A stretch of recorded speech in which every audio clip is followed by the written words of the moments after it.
요즘 TV를 보면은 함소원, 진화, 추자연, 우효광 이런 한중 커플들이 진짜 많이 나옵니다. 그걸 보면서 우와, 중국 남자는 돈도 저렇게 많고 능력도 있는데 여자들한테 길을 하나도 못 펴고 있구나. 진짜 스윗하다. 중국 남자랑 결혼하면 행복할 거야. 이렇게 생각하는 사람들이 진짜 많더라고요. 라이브를 키면은 꼭 그걸 물어보시는 분들이 있어요. 한국에서는 그런 말도 있잖아요. 여자가 결혼할 땐 중국 남자랑 결혼하고 남자가 결혼할 땐 일본 여자랑 결혼해라. 저는 마지막으로 만났던 여자친구가 일본 사람이었고 중국에서 중국인들도 많이 만나봤어요. 그런데 왜 이런 말이 생겼지라는 생각이 들지. 와, 역시 일본인이라 달라. 중국인이라 달라. 이런 생각이 든 적은 한 번도 없었던 것 같아요. 여튼 저는 중국에서 일을 하면서 확실히 서민들보다는 돈이 있고 사회적으로 지위도 있는 그런 부자들을 많이 만났습니다. 사실 우리가 해외까지 갔는데 한 달에 50만 원 벌고 옷도 제대로 못 갖춰 입는 그런 서민들을 만나지는 않을 거 아니에요. 외국인과 소통을 할 수 있고 연애를 할 수 있고 이럴 수 있다는 거는 상대방이나 내가 어쨌든 돈이나 교양이 조금 있다는 거겠죠. 그런데 중국에서 만난 그런 돈이 많으신 분들은 TV에 나오는 것처럼 스윗하지 않았어요.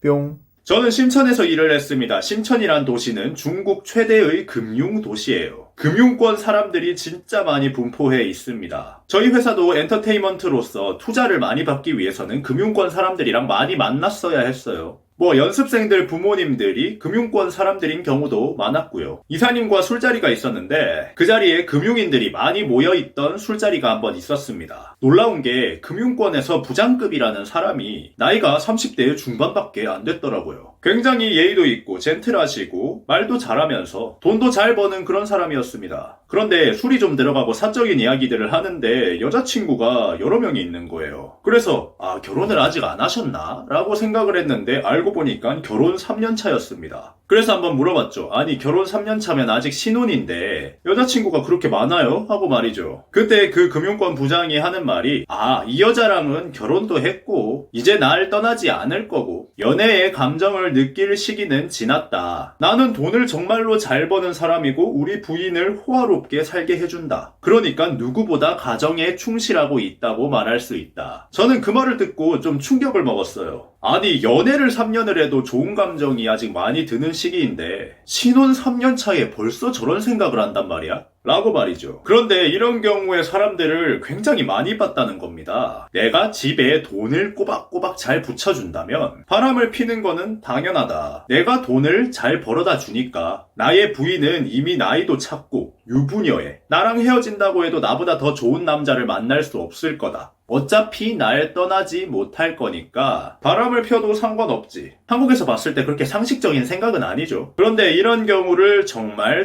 많이 봤다는 겁니다.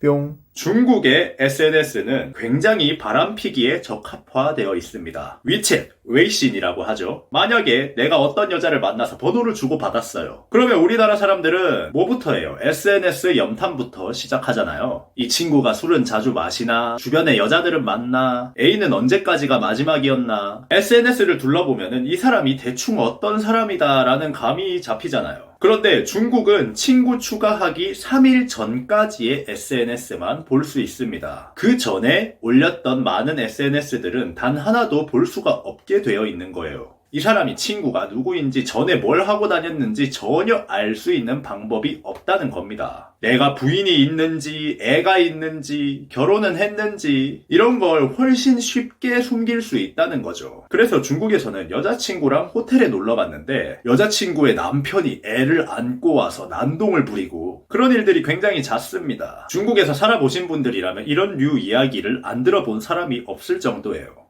뿅. 얼마 전에 이사님께서 한국에 사업 때문에 잠깐 들어오셔가지고 만나서 대림동에서 양꼬치를 먹었습니다. 그런데 그 자리에 같이 오신 분이 CJ 전 PD님이시더라고요. 지금은 결혼하고 사업을 하시느라 일을 그만두셨다고 합니다. PD라는 직업이 가정을 가지고 가정에 충실하기에는 좀 고된 직업이기도 하고요. 같이 대화를 나누다가 보니까 알고 보니 귀화를 한 중국 교포였더라고요. 조선족이죠. 조선족이 한국에 귀화해서 CJ의 PD까지 달 정도면 진짜 대단한 겁니다. 진짜 완전 엘리트죠. 그분이랑 방송 이야기를 좀 하다가 함소원 진화 이야기가 나왔습니다. 그때 이사님께서 하시는 말씀이 세상 사람들이 전부 다 중국 남자가 저런 줄 알까봐 무섭다 이렇게 이야기를 하시더라고요. 옆에서 PD님께서 웃으면서 거들었습니다. 맞아, 중국에 돈이 많은데 남자가 저렇게 여자한테 잘해주는 남자가 어딨어. 14억 분의 1이니까 TV에 나오지. 내가 어릴 때는 한국 드라마 보면서 한국 남자랑 한국 여자가 세상에서 제일 멋있고 예쁜 줄 알았어. 지금도 중국 애들은 드라마 보면서 그 생각한다니까. 그런데 정작 한국에 와보니까 드라마랑 현실이 다르잖아. 똑같은 거야. 중국에 저런 남자가 어딨어. 조금 다른 거는 한국어랑 다르게 중국어는 돌려 말하는 법이 없고 화법이 굉장히 직설적인지라 좋으면 좋다, 싫으면 싫다 딱 얘기를 하니까 그게 조금 남자다워 보이고 스윗해 보일 수는 있다. 하지만 저런 사람은 흔치 않다.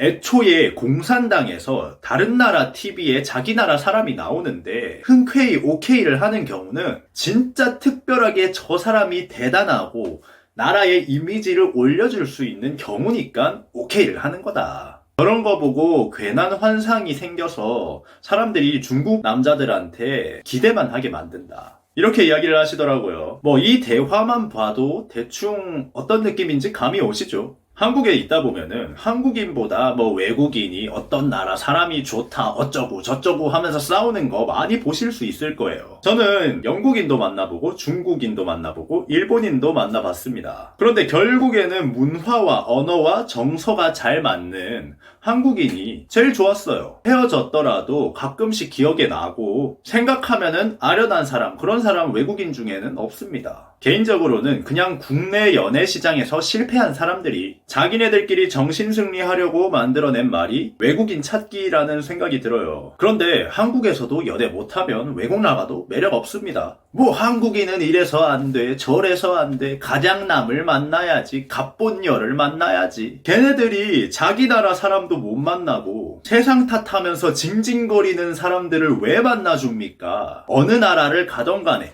문화와 언어와 스타일이 다른 거지 사람의 본질은 비슷비슷합니다. 징징거리고 불만 가득한 찐따들을 좋아해주는 나라는 세상 어디에도 없어요. 중국인들은 한국 드라마 보고 한국인이 제일 스윗한 줄 압니다. 그냥 외국에 대한 환상인 거지 정작 인간 대 인간으로 만나보면 도찐 개찐이라는 거예요. 모두들 외국에 대한 환상에서 좀 벗어났으면 좋겠습니다. 지금까지 인중이었습니다. 감사합니다.